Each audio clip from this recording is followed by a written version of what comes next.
Joël Morin.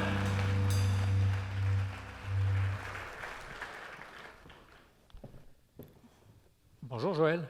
Allô? Est-ce qu'on est bien? Oui. Un peu vulnérable. Je peux l'imaginer parce que c'est de se mettre un peu à nu, de raconter sa vie, son parcours. Tu me dis où on arrête, s'il y a des zones qui te sont plus difficiles, on n'y va pas. Mais est-ce qu'on peut dire au départ que ça n'a pas été, disons, les premières années de ta vie, le parcours académique n'a pas été simple? Non, pas du tout. Dans le fond, moi, dès très jeune, là, j'avais des problèmes de concentration.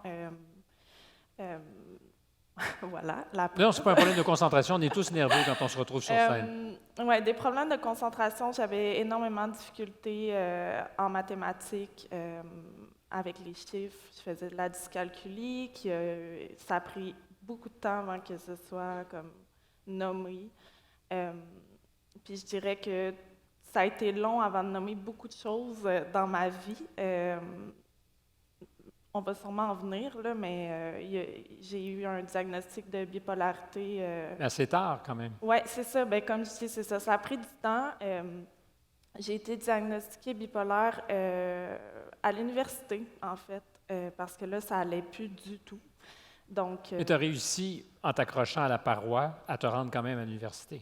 oui, je me suis rendue à l'université avec beaucoup de difficultés. Puis honnêtement, moi, je me posais pas vraiment de questions à ce moment-là parce que c'était clair dans ma tête que je voulais étudier. Tu sais, moi, c'était même pas une question. J'avais un avenir, puis j'étais intelligente, puis j'étais forte. Tu sais, je me posais pas de questions. Et pourquoi pas? C'est ça, mais je réalise aujourd'hui que ben, je l'ai eu tough, tu sais, puis il y a eu beaucoup de moments où j'aurais pu juste abandonner, là. Qu'est-ce qui a été, selon toi, l'élément distinctif ou qui a fait la différence? Parce que ton milieu familial non plus, c'était pas simple. Non. C'est pas eux qui t'ont fait la courte échelle pour t'aider à te rendre jusqu'à l'université. Ben en fait, j'ai eu le support de ma mère qui est ici dans la salle. Donc, je m'excuse, avant Non, d'honorable non, auprès de la mère. mais en effet, là, avec mon père, c'était pas facile. Dans le fond, mon père était bipolaire, mais mon père vraiment problématique là, dans la famille, dans le sens où même s'il avait son diagnostic, il n'a jamais eu la bonne médication. Il était très malade, il était alcoolique. Fait que vous pouvez vous imaginer le portrait familial qui va avec ça. Donc, ouais, je me suis comme accrochée à ma petite sœur. On s'est beaucoup aidés parce qu'on vivait les mêmes choses, veux pas. Puis on avait cette même vision-là de vouloir se sortir de ça, de vouloir aller plus loin. Fait que ça m'a aidé profondément. Et une fois que tu as eu diagnostiqué ce qui était probablement les obstacles sur ton chemin, ce qui était lié à tes problèmes d'apprentissage, la bipolarité, il y a eu aussi un épisode dépressif qu'on peut imaginer aussi quand on est en face de toutes ces nouvelles. Ce que je trouve formidable dans l'histoire, c'est que tu décides de faire de la médiation de conflits.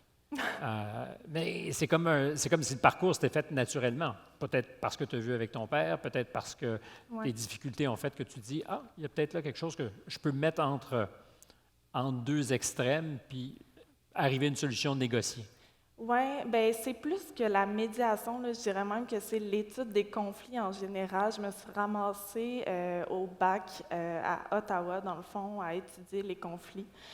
Puis honnêtement, c'était la première fois depuis tellement longtemps, probablement toujours, que je me sentais vraiment à la bonne place, à ma place. Puis à partir de là, j'ai juste trouvé un sens à tout ce que j'avais vécu. Tu sais, veux pas, cette expérience-là, même si elle est très douloureuse, c'est quelque chose qui m'a forgée.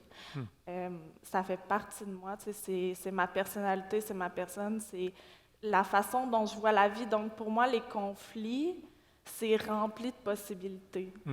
Puis, mais est-ce que c'est pas ça être un peu bipolaire, c'est-à-dire en conflit avec soi-même, avec Dieu? Ah oui, absolument. C'est chaque jour. Je ne sais pas s'il y en a dans la salle, mais moi, je le dis parce que moi, j'ai eu personne pour me parler de bipolarité. Le seul exemple que j'avais, c'était mon père, puis honnêtement, je ne serais pas allée loin si je l'aurais suivi, là. Donc, j'en parle aujourd'hui parce que c'est important. Il y a tellement de tabous, tellement de mauvaise compréhension de ce que c'est la bipolarité aussi. Tu sais, moi, je veux dire, c'est pas écrit dans mon front, là, je suis quand même très fonctionnelle. Quand même, c'est l'impression que tu me donnes, très fonctionnelle. Mais je veux dire, c'est plus mon combat à moi. Tu sais, il n'y a personne qui le vit pour moi, puis Oui, fait que c'est un conflit à apprendre à vivre avec chaque jour. Bien, je trouve que la fille vulnérable de tout à l'heure a très bien livré la marchandise. Bravo. Merci.